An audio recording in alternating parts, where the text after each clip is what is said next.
Hi guys, சூப்பராக காரசாரமாக என் ஸ்டைலில் ஒரு நண்டு கிரேவி எப்படி செய்கிறதுன்னு பார்த்துடலாமா? அதுக்கு ஒரு மிக்ஸி ஜார் எடுத்து 2 வெங்காயம், 2 தக்காளி, 2 டேபிள் ஸ்பூன் மிளகு, இஞ்சி துண்டு சேர்த்து நல்லா கொரகொரப்பாக அரைச்சி எடுத்து வச்சுக்கிறேன்.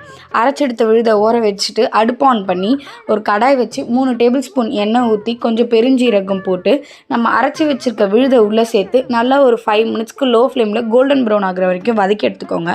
அது வதங்கினதுக்கப்புறம் வீட்டு குழம்பு மிளகாத்தூள் 2 டேபிள் ஸ்பூன் போட்டு கல்லுப்பு சேர்த்து தண்ணி ஊற்றி லோ ஃப்ளேமில் நல்லா அதை கொதிக்க விட்டிங்கன்னா எண்ணெய் பிரிஞ்சு வரும். அந்த டைமில் நம்ம கழுவி எடுத்து வச்சுருக்க நண்டை உள்ளே சேர்த்துக்கலாம். நண்டு உள்ளே சேர்த்து நல்லா ஒரு பெரட்டல் கொடுத்து தட்டு போட்டு 5 மினிட்ஸ்க்கு ஒன்ஸ் ஓப்பன் பண்ணி அதை கிளறி விட்டிங்கன்னா அடி பிடிக்காமல் இருக்கும். உங்களுக்கு இன்னும் கொஞ்சம் தண்ணியாக வேணும்னா 2 பவுல் தண்ணி ஊற்றிக்கோங்க. நான் இன்றைக்கி கொஞ்சம் கெட்டியாக தான் செஞ்சுருக்கேன். அதுக்கப்புறம் தட்டு எடுத்திங்கன்னா எண்ணெய் மிதந்து வரும். அதுக்கப்புறம் அடுப்பு ஆஃப் பண்ணி சுடு சாப்பாட்டில் இந்த நண்டு கிரேவியை போட்டு சாப்பிட்டு பாருங்கப்பா, செம்ம டேஸ்ட்டு. ட்ரை பண்ணிவிட்டு எப்படி இருக்குன்னு கமெண்ட் பண்ணுங்கள். பாய்.